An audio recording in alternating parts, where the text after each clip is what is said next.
Assalomu alaykum, to'g'ridagi barliq roman anglag'uchi do'stlar. Biz Misr yozuvchisi Ehson Abduquddus yozgan Yigit degan shundaq bo'lsa degan romanni o'qishni davomlashtiryapmiz. Oldingi qismda Ibrohim vafot bo'lgandan keyin muhitlar bir oila kishilarga og'ir ta'sir qilganligi va ularning psixik va ruhiy holatlarida zo'r o'zgarish bo'lganliklarini o'qib o'tgan edik. Endi davomini o'qiymiz. Buvayda qo'rqinishdan asar yo'q. Turma əmdi onu qo'rqitolmaydi. U hozir mahbuslar bilan aloqalashishning turli yo'llarini tepib oldi. Turma soqchilariga pora berib, soqchi amaldorlarga odam qo'yib maqsadiga yetishni o'rgandi. Pul, xat va yeydigan narsalarni turmaga maxfiy kirgizish yo'llarini bildi. Hatto o'g'li doktorxonada yotganda uni bir necha minut ko'rishga sazovar bo'ldi. Muhit doktorxonadan turmaga olib etilgandan keyin buvay turma soqchisi orqali o'g'li bilan aloqalashib turdi. Ammo bu qitimqisi tasdiqlashdan o'tgan tunji qitimliq rasmiy yo'qlash edi. Buvay turmaga o'g'lini yo'qlab berishga ruxsat qilinganligini yaxshilikning alomati deb bildi. Ammo bu yaxshilik keltirgan xushallik Ibrohimning o'limidan keyingi hasrat qayg'uni bosolmadi. Bu hasrat oldida buvayga o'g'lining baxtsizligi hech qancha ish emasdek bilindi. U o'g'li ham o'zining jamoat orasida, xalq orasida yashayotganligini, ular bilan bila inqilobga tayyorlik qilib, qahramonlarni yaratayotganligini his qildi. Bu xil hissiyot uningga yangi kuch baxsh etib, uni go'yo boshqalar bilan bila soqchilarga taqobil turadigan, hukumatga qarshilik ko'rsatadigan, turmalarni pochoqlaydigan holga keltirayotgandek edi. Buvay turma darvozasi oldida to'xtab, eshik qo'ng'irog'ining knopkasini ching bosdi. Eshikdagi ko'znak ichilib, uningdan bir so'rin chiroy ko'rindi. Uning soqol burutlari, qalpuklari atrofida o'mlab yurgan qora qurutlarga o'xshatdi. Buvay tuqqan yo'qlash kinishkasini chiqarib edi, yiliq odam tushukdan qo'lini chiqarib kinishkini oldi. Andin uningga birdan qarab qo'yib, ko'zoynakning qopqog'ini yepivetdi. Hayal o'tmay darvozaning kichik eshigi ochildi. Zohir buvay eshikdan kirdi. Chet elliklar turmasidagi mahbuslar harpa kuni atiganda hamma kamera eshiklarining echib etilganligini bayqadi. Demak, ularning o'zaro ko'rishishiga, paranglashishga ruxsat qilingan. Bu kutilmagan ish edi. Turma boshlig'i: "Yetkeldi. Sizlarni erkinroq bo'lsin dedik. Qalaymaqan chiqarishga urinsanglar, yana boshqadan ayrim-ayrim solab qo'yamiz" deb ogohlantirdi va kulib qo'yib, "Oyiminglar muborak bo'lsin" dedi. Uning gapidan hayron qolgan mahbuslar g'ung'urlashib ketdi. Ularning kulgusi keladi, chunki ular turma doiralarining insonparvarligiga, siyosiy soqchilarning faqat hechni deb o'zlarini bundaq erkin qilib yetadiganligiga ishongusi kelmaydi. Bu yangi bir ahvoldan derak beradi. Uzoq vaqt turmada jafo tortgan bu kishilar har bir ishni o'z taqdiri bilan bog'lab tushuntirishga odatlangan. Hatto soqchi amaldorlarining yijishi, turma boshlig'ining oliyishlari, turma soqchilarining xushomadlariga biror yaxshilikdan derak berdigandek ta'bir beradi. Nemish bu? Ajab, hamma kamerlarning eshigini ochib etib, mahbuslarning o'zaro aralashishi, paranglashishiga ruxsat qilyapti-ku. Demak, İbrahim Hamdining qichish delosi ustidagi tekshirish tugabdi. To'xtabdi. Tekshirish nima uchun to'xtagandi? Qaraganda ular İbrahimni topdi yoki İbrahim qurbon bo'lib ketdi. Mahbuslar kameralardan chiqib asta mang'atdi, chunki ular uzoq vaqt kichikgina uyda yetivergachga mengishni unutib qolay degan edi. Ular xuddi turma hovlisidagi erkinlikka erishganligiga ishonmagandek atrofiga qaraydi. Ular turma hovlisida to'planib o'zaro salomlashdi, yetlarini muboraklashdi. Ularning ba'zilari kechilik kiyimida, ba'zilari yaktak, yana ba'zilari mayka bilan kosar kiygan edi. Gohilarining putida sapmakash, gohilari yalong oyoq edi. Ular uzoq vaqt qiyin qistoqqa ilingan, qorong'u kamerlarda yotgan bo'lg'achqa chiroylari tatarang'u edi. Ko'zlarida g'azab nafrat aks etadi. Ular turma soqchisiga yoki o'tib ketayotgan soqchi amaldoriga etilib beribla, ularni bo'g'ib etib, shikasta yegan tini, xo'rlangan izzat nafsi uchun anit oldigandek albozda qaraydi. Ammo hamma kelishib qo'ygandek g'azab nafratini ichiga yutqaydi. Aran erishgan vaqtliq erkinlikdan obdan bahirlanish, quyosh nuridan rohatlanish, uchuq havodan qong'ucha nafaslanishni o'ylaydi. Muhit kamir ishiki oldida turib, turmudoshlariga sap salatdi. Birdan ko'zoynagini ko'tarib qo'yatdi. Uningdimi o'zgarish bo'lg'aydi. Chiroyidan jasurlik, ko'zlaridan mardonalik aks etadi. Qapoqlari burunqidek lipildabla turmaydi. U eg'ir bisiq, turmudoshlaridan cho'ng, pishqan, muloyim ko'rinadi. Shundaqdimi o'z beshidan o'tgan ishlarni, atrofidagi voqealarni cho'nqur mulohiza qilib, yot bir dunyoga nazar silib, bundaqmi bir dunyoning borlig'ini bilayotdi. Uning miyiqida tabassum paydo bo'ldi. Ko'zlari turmudoshlarining chiroyiga tikildi. U hech kimni tonimaydi. Burun ko'ribmi boqmagan edi. Turmudoshlarining ba'zilarini hojatxonaga ketib borganda g'ilpol ko'rgan edi. Shug'unisi hozir ular uningga kona tunishlardek. Ular bilan burundan tatib billa turmush kechirib kelayotgandek. Şuğa ular bir oilada yashagan odamlardek bir-birining oldida kechilik kiyim yoki ich kiyim bilanla izo tortmay yurgandek his qildi. Biri uningga salom qildi. "Yaxshimisiz, Muhit apandi? Oyimingiz muborak bo'lsin." "O'zingizdan bo'lsin", dedi u javoban yangroq ovozda.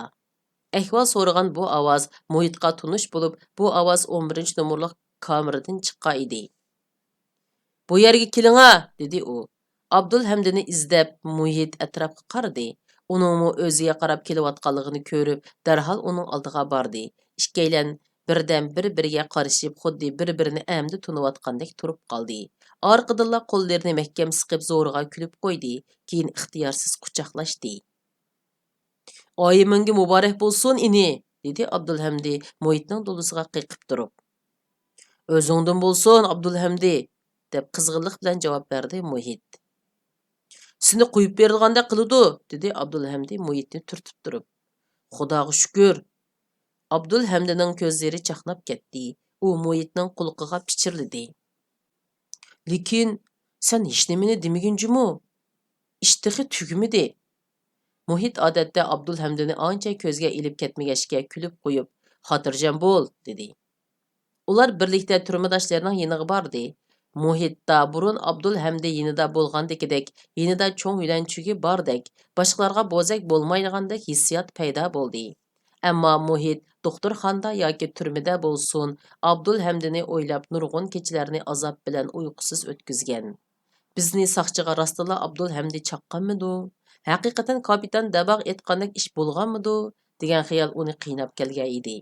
U hamisha bularni o'ylamay, o'zini Abdulhamdi undaq qilmaydi deb ishondirmoqchi bo'ladi. Ammo shu an kapitan Dabaq ko'rsatgan Abdulhamdining Humonbek va taftish amaldorlarining telefon nomeri yozilgan xotira daftari xiyoliga kirib oladi.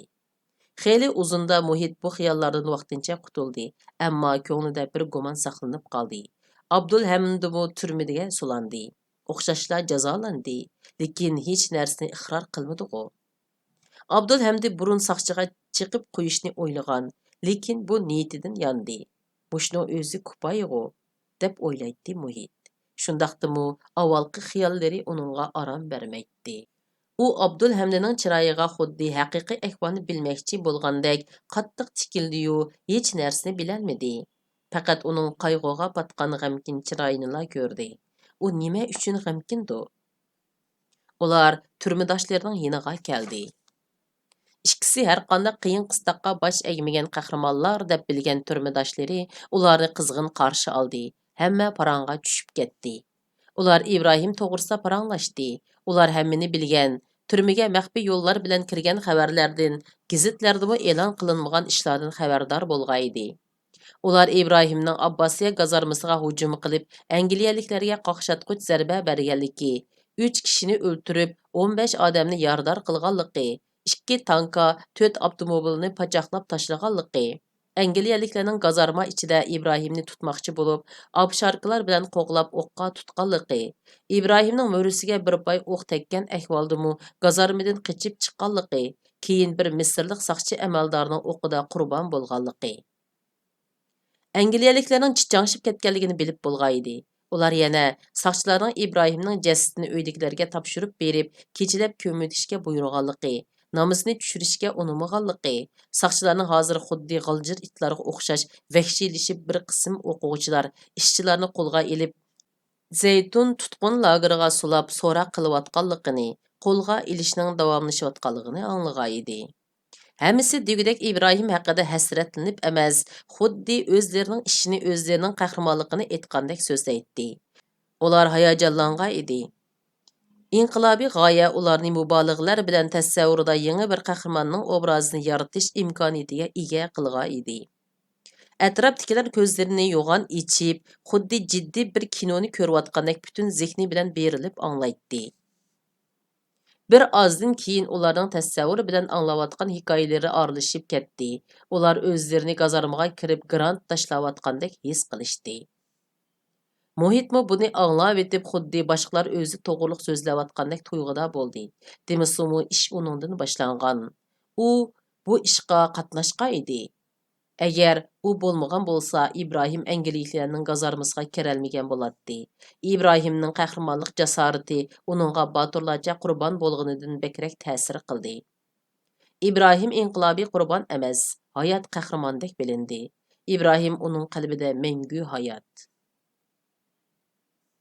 Bir odam o'zila yolg'iz shunchavala ishlarni qilsa ha, dedi biraylan jo'ylagandeklar.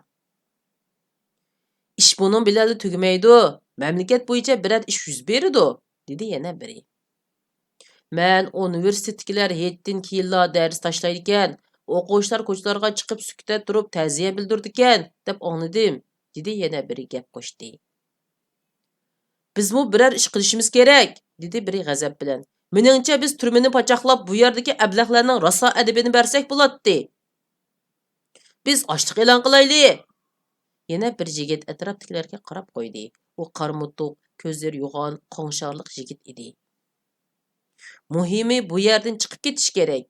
U chaqda sirtda nima qilg'ili bo'ldiganligini bilatdiq, dedi u. Bu gap hammaylanga ta'sir qildi. Amaliyotda boshqalarga eng muhim masala bu yerdan chiqib ketish ekanligini his qilishqa edi. Ularning turmadan chiqishi o'z erkinligini yana bir qitim inqilobga taqdim qilish bo'lib hisoblanadi. Turmadan baldırroq chiqish uchun ular mushu bo'sh qo'yayotgan fursatdan foydalanib, soqchilarga yaxshiroq ko'rinishi, o'zini ojiz, iqtidorsiz, azor yegandek tutishi lozim. Muhit qanshariq yigitga qarab, xuddi İbrahim oldida turgandek his qildi. U yigitning ovozimi İbrahimninkiga o'xshatdi. Umu İbrahimga o'xshash buyruq talaffuzda yoki boshliq talaffuzda emas, odatdagcha so'zlaydi. Muhitqa qurbon bo'lgan qahramonning ishiga varislik qildigan yana bir yangi qahramon yetishib chiqqandek bilindi. Ular turmadan qochish niyatidan yenib, boshqa parangga tushib ketdi. Har kim o'zining kechirmishini, namoyishlarga qatnashganligini, qanday qilib turmaga tushib qolganligini, o'zini qanday so'roq qilishganliklarini, xuddi o'z beshidan o'tgan ishlarni emas, boshqalardan anglaganini aytgandek so'zladi. Muhit bir chetda turadi. Unumu so'zligusi keladi. Ularning İbrahimning o'z uyida yushirganligini, o'ziga qiziq paranglarni qilib berganligini, baliqxonaga, asal may tonglarining orasiga yushiringanligini, singlisining Fatih Maliji bilan billa İbrahimning qichish planini tuzganligini so'zlab bergusi, turmadoshlariga o'zining boshqalardan qilishmaydigan qahramonlardan ekanligini isbotlag'usi keladi. Ammo u gap qilmadi. Ehtiyotchan bo'lg'achqa bu unutilmas ishlarni mangu qalbida saqlashni ko'ngliga pukdi. U biror narsa aytar degan o'y bilan Abdulhamdiga qaradi, ammo Abdulhamdi gap qilmay yerga tikilib o'ychan holatda turadi. Bir yigit o'ra turib harg'an bo'lsa kerak, kameraga kirib ketdi. Karavotidagi adyani ochiqib yerga soldi va avval o'zi tomga yulinib o'tirdi. Uning yeniga yana birimi kelib o'tirdi. Andin zil ovozda bir mungluq muhabbat naqshisini boshlavetdi. Tunji uchrashqa kelmeding dildor. Atsimu uzungacha saqladim seni. Uchinchi qitimmu saqladim shundoq. Turamsan gapingda javob ber qini. Kaptarlar, oppoq kaptarlar. Dildarim qishingga beringlar tezrak. Men qoldim shu topda azob hasratda. Iz soldi qalbimga o'chmas bir chiroq. Naqshini anglab o'ltirib, ixtiyorsiz Abdulhamdining yuragi do'pildab so'qib ketdi. Xiyol kaptiri Somiya tarafga parvoz qildi. Muhit bu naqshini anglab boshqacha bir dunyoga kirib qolgandek, dunyodagi hamma narsa uningga yangicha bilinayotgandek bo'ldi. Boshqalar naqsh etayotgan yigitning atrofiga to'plandi. Bir yigit yana adyal chiqib yerga soldi. 3-chi, 4-chi adyalmi silindi. Hammaylan adyallarda o'ltirib naqshiga jo'r bo'lishdi. Naqsha mungluq ahangdan usul pədisiga o'zgardi. Turmidoshlar chavok bilan har xil ovozlarda naqsha aytishga boshladi. Biraylan chaqchaq qilib hammani kuldirayotgan edi. Naqsha birdam uzildi. Biri murisini etib usulga tushdi. Orqadan biraylan o'tirg'a chiqib ishorat qilib edi. Hamma jim bo'ldi. U yigit diktorlarni do'rab so'zladi. Bu yer chet elliklar turmisi. Xonimlar! U bir chetda qarab turishgan turmi saqchilariga qarab edi. Hamma paraqda kulyapti. Apandilar! Hozir ro'zihetlik o'yinlarimizni boshlaymiz. Oldi bilan "Hey chayza terishga boshlayli" degan naqshni anglanglar. Ali Mahmud o'rindaydi. Sizlarga shuni aytib qo'yayki, bu sabdishim chet elliklar turmisining pishqadamlaridan bo'lsa-mu, ammo chet ellik emas. Agar birov uni olqishlar bilan biror tal tamaka tutsa, u rad qilmaydi. Ismi aytilgan yigit qiziq bir naqshni aytib berdi. Kulka texmi avjiga chiqdi. Bo'l qilinglar! Senmi? Vaqira vermanglar! Bir turma saqchisi yiroqda turib vaqirdi. Hamma u saqchiga g'azab bilan olib tangli vaqirashdi. Nima qilay deysan? Nima qilmoqchisan? Yirik saqchi ularning g'azabli ko'zlaridan qochib ta'tir qarab oldi. Gap qilmadi. Xo'jam, xafa bo'lmasizlar. Xudoyi mansablarini o'stirib mahbus qilib qo'yar, dedi bir yigit saqchiga. Hammaylar qaqaqlab kuldi. Diktor bo'lgan yigit latifa so'zlash musobaqasi o'tkazishni jakorladi. Shuning bilan har bir odam birdan latifa so'zildi. Kulka to'xtamadi. Muhitmi kuldi. U umrida bundoq kulib boqmagan edi. Bu ajoyib g'alita bir makon ekan. Bu makonda kishilar azob chekib tursimi kuladi ekan. Abdulhamdimi kuldi. Boshda u g'amkin kulimsirdi. Bora-bora rasmiy kuldi. U o'zini qadinas og'inlari orasida turgandek, doim kelib turadigan qahva xonasida o'tirgandek his qildi. U bek ko'p latifa bilatdi. U sabdoshlariga toza qiziq latifa so'zlab berib, o'zining qiziqchi, aqlliq ekanligini ko'rsatishni o'yladi. Biroq darmahal qaysi latifani aytishni bilolmay sal orasoldi bo'ldi. Dastlab adablikroq birini, ondan qizig'ini, oxiri oshkora so'rinlarda aytilmaydiganlarini aytishni o'yladi-da, tomog'ini qirdi. Shu an hamma uningga qaradi va kulishga tayyorlandi. Muhit Abdulhamdiga suyunib qaradi. Ondan xuddi "Bu mening navrakam" degandek boshqalarga qarab qo'ydi. Bir qitim bir ahmaq yana bir ahmaqning bir mushugini yuyayotganligini ko'ribdi, deb gap boshladi Abdulhamdi. No, deb tovladi biri. Shu hamon Abdulhamdining chiroyi tutildi. Bu xalqlar latifa anglaydigan, latifa so'zlaydiganlardan emas, faqat tomosha ko'radigan o'quvchilar ekan deb o'ylab lassita bo'ldi. Shundaqdimi latifani davomlashtirdi. Ahmaq hamroyiga "Sen mushukni yumg'in, o'lib qolmasin yana" debdi. Hamroyi "Chatqing nima?" debdi-da, neri ketibdi. Bir ozdan keyin u qaytib ketdi. Ahmaq qarasa hamroyi bir o'lik mushukni tutib yig'layotgandek. "Voy xudoyim, shumi gap bo'ldimi?" deb vaqirdi biri. "Qo'ya bu paqpaq gapingni." Yana biri tovladi. "Qiziqi yo'q ekan." "So'zlaver!" birlari vaqirdi. "Bizni kuldirlatma!" oldinqisi tovladi. Abdulhamdi terikmasdan yana bir latifa boshladi. "Chivin sizlarning ishini qiqib edi, opang chiqib, so'zlaver!" vaqirashdi boshqalar. Abdulhamdi inglizcha ahangda mushukning miyangligini do'rdi. "Nu" hamma kulib ketdi. Muhit turmdoshlariga qarab Navra akasidan faxrlandi. "O'say ketding-ku" dedi biraylan. "Boyinqi mushuk to'g'risiga gapingni qilavergin." Abdulhamdi kulib latifaning oxirini aytdi. Ahmaq mushukning o'lib qolganligini ko'rib hamrohiga "Men sana uni yumg'in o'lib qoladi degan-ku" dedi hamrohi. "U yug'onga o'lmadi" debdi ahmaq. "Qandoq o'ldi amsa?" deb so'rabdi. "Men uni mujib o'ltirib qo'ydim" debdi hamrohi. Hamma yana kuldi. Abdulhamdi sal kerilgan edi. Shu hamon atrofdagilar vaqirab ketdi. "Bu degan ko'ni gap. Sen texi bolalar bog'chisi ekansan. To'yuqsiz Gundupaylar boshlig'ining egiz yo'g'on basti ko'rindi. U yiroqdala vaqirdi. Muhit Zohir! Hamma shu hamon jim bo'ldi. Muhit aloqzodlik va gumon bilan Gundupaylar boshlig'iga qaradi. Seni biri yo'qlab kepti, deb vaqirdi Gundupaylar boshlig'i. Mahbuslarning ko'ngli o'rniga tushdi. Chiroylariga kulka yugurdi. Ammo bu hasrat va g'amginlik aralashgan kulimsirash edi. Yo'qlash so'zi o'z ma'nisidan boshqa ma'nini beradi. Ya'ni soqchilarning yo'qlashga ruxsat qilganligi, turmada yetishning uzun bo'lganligi, soqchilarning amalsizlikdan yo'qlashga ruxsat qilganligini bildiradi. Muhit turmadoshlarining bundoq o'ylaganligini sezmadi. Ammo ularning oldida nihoyat o'ng'aysizlandi. U dadisining o'zini yo'qlab kelish uchun har xil amal choralarni qilganligini biladi. O'zimi dadisining kelishini to'rt ko'z bilan kutayotdi. Ammo dadisining bugun kelishini xohlamaydi. Chunki u boshqalarni alohida bo'lib qoladi. Buni Muhit yoqtirmaydi. Muhit turmaning tashqarqi hovlisiga qarab mangdi. Turmadoshlari uningga yesdoshlik va havas bilan qarab qoldi. Abdulhamdi uni ikki hovlini ayirib turgan temir rishatkagacha uzatib kelib pichirladi. Tog'amga salom degin. Dadam bilan opamga mendan ansirmaslikni, menga ozroq pul avatishni deb qo'ysin. Birini shirkatga avatib shirkatning mudiriga ahvolini aytib qo'ysin. Bo'lmasa meni ishdan chiqarib yutadi. Tog'am hammomga, Navalga, Somiyaga salomimni yetkazib qo'ysin. Rishatka tuyida Muhit Abdulhamdi bilan xo'shlashdi. Muhit Gundupaylar boshlig'iga agishib, turma boshlig'i yordamchisining ishxonasiga kirdi. Dadisi oq yaktak kiyib, o'rindiqda o'z uyidagi sofoda o'tirgandek o'tiradi.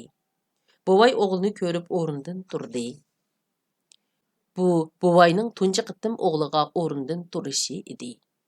U hozir o'g'lini hurmatga sazovar azimat, qahramon deb qaraydi. Muhit dadisining qo'liga so'ydi.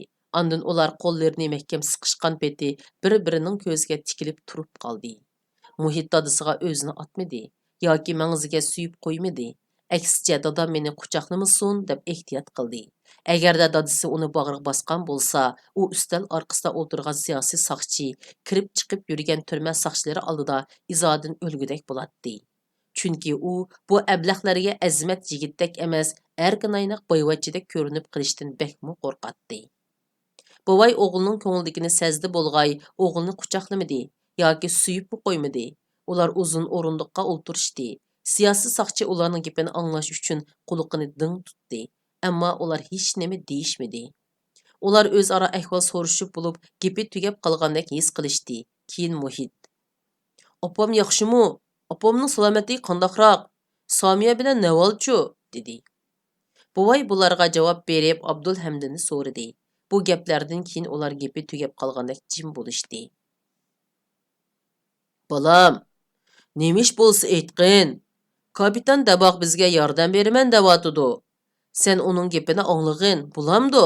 dedi buvay, yonda o'tirgan siyosiy soqchi anglasin degandek ovozini ko'tarib. Andin soqchini aldashning ipini topgandek o'g'liga ma'nilik qarab qo'ydi. "Men biror ishni bilgan bo'lsam, allaqachon degan bo'lardim. Sizlarmi biladilar, men azaldan hech qanday ishga aralashmagan." Buvay bu gapni anglab kulimsiradi. Muhitmi kuldi. Ular azaldan bundoq yaqin bo'lmagan edi.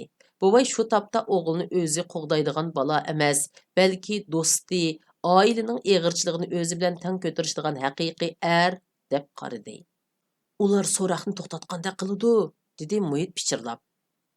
"Ular kamerlarning eshiklarini ichivatdi, paranglashishimizga ruxsat qildi." Buvay xushal bo'ldi. Ammo so'roqning to'xtaganligi, Ibrohimning qurbon bo'lganligi bilan munosabatli ishkanligi yodiga yetish bilanla chiroydagi tabassum uchdi. Ibrohimning ismini tilga olmadi, o'g'limi so'ramadi. Ko'rishish vaqti to'shdi. Muhit dadisi akelgan narsalarni elib qaytib keldi. Mahbuslarning o'yin kulkisi tugagan edi. Ba'zilar adiyalda o'tirishadi, ba'zilar hovli ichida cho'rgilab yuradi, ba'zilar badanini surtiyotadi, ba'zilar tomoq yeyotadi.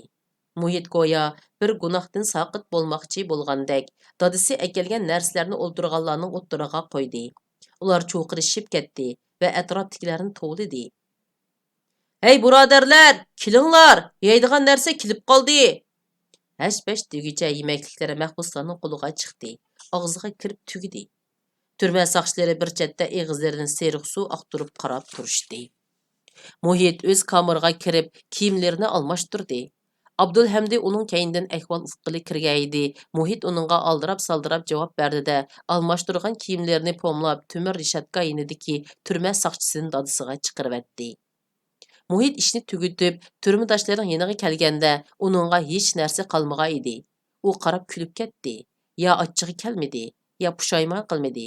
Aksicha eg'ir yukdan qutulib, sabdoshlari bilan o'xshash bo'lgandek his qildi. "Mani yigin, xafa bo'lmag'in." Biri kulib uningga bir parcha tortni sundi.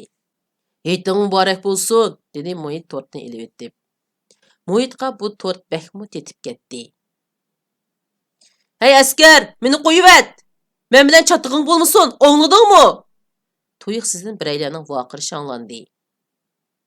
"Hey ufka, unda qilsang bo'lmaydi. Gapimni angla."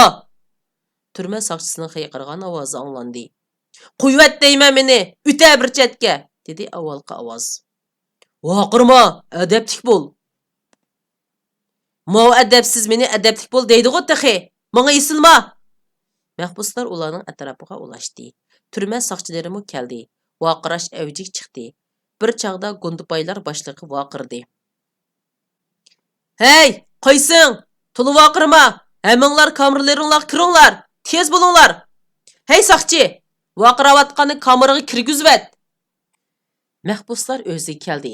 Ular yana kameralariga solinish, bir necha hafta tortgan zulmni yana tortish oldida turadi. Quyosh, havo, mahbuslar kollektivi. Hamma birdilla jiddiylashdi. Endi biz kameralarga kirmasligimiz, erkinligimizni qo'g'dab bu ablahlar bilan ilishishimiz kerak. Bir turma saqchisi bir yigitni kameraga kirgizmoqchi bo'lib, qo'l so'zishiga yigit turma saqchisining qo'rsqiga bir mus soldi. Orqadala yuziga mushatdi. Turma saqchisi voqirab ketdi. Shuning bilan mahbuslar turma saqchilari bilan mushtlashib ketishdi. Muhit o'z kameraning oldida titrab turdi. Abdulhamdi jangga kirib ketdi. Kiyimi yirtildi. Mushlashqanlarning ichida hammadan yomoni shu edi. Bir mahbus yiqilib tushdi, bir turma saqchisi uning beshiga tepib ketdi. Bir mahbus bir turma saqchisini tamga tirib olib burniga usdi. Saqchining burnidan o'qdek qon ketdi. Bir mahbus yugurmoqda. Yana bir chetda bir turma saqchisi yugurmoqda. Saqchi amaldori qurolliq nurg'un saqchini boshlab kirdi. "Saqchilar, tasmanglarni ilib ularni toza silinglar", deb vaqirdi saqchi amaldori. Saqchilar tasmalarni chiqarib mahbuslarga etildi-de, ularning bosh ko'zlariga taraslatib urishga boshladi. Atrofdan qiyqas cho'qqan ko'tarildi. Bir mahbus bir saqchining qo'lidan tasmani tortib olib, uni sovuga edi. Yana bir saqchi miltiqning payniki bilan u yigitning gajisiga birni soldi. Yigit yiqildi. Mahbuslar o'z kameralariga qochdi. Ba'zilar kameraga bormayla yiqilatdi. Turma saqchilari ularni chechidan so'rab akirib, eshikini quluplaydi. Muhit kamerada titrab turadi. Abdulhamdi mahbuslar ichidagi eng botiri bo'lib, texicha mushlashmoqda edi. U tutuq bermaydi. Saqchilar qo'g'laydi. Bir chaqda uni saqchilar qo'rshib olib urib ketdi. Saqchilar bek ko'p edi.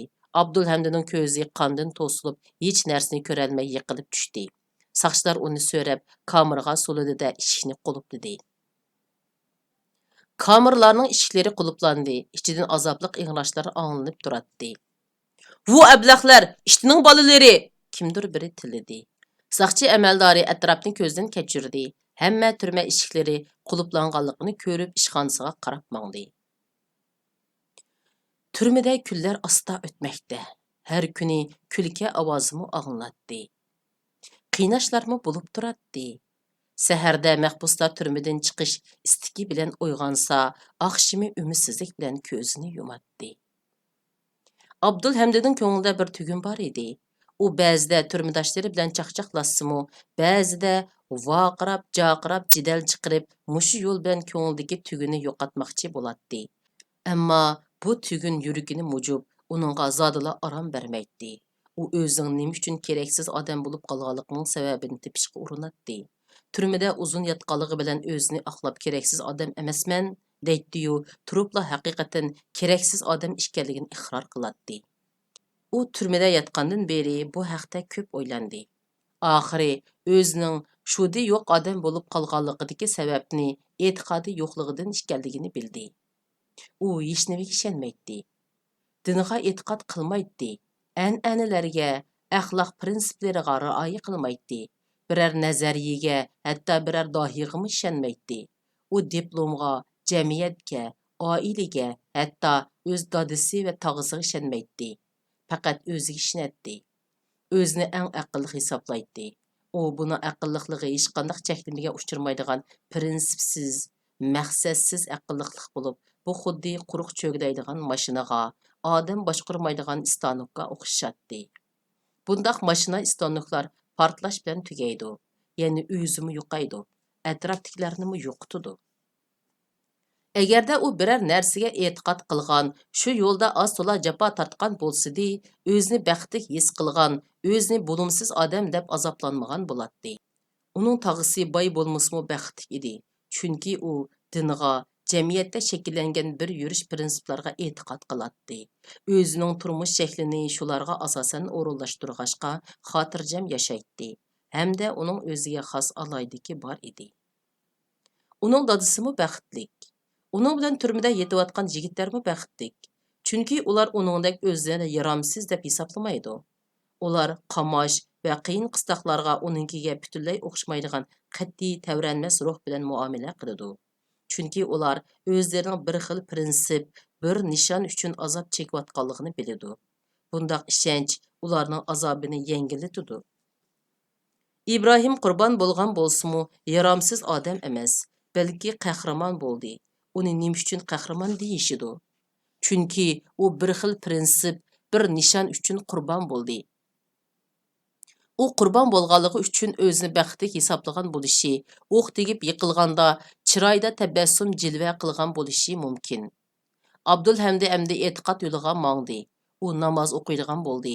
Turmudoshlari bilan bo'lgan muomalada yangi bir axloq shakliga amal qildi. Soqchilarga texmo nafratlandi. Nima uchun ular buni qiynadi? O'ziga o'xshash minglagan yoshlarni qiynadi.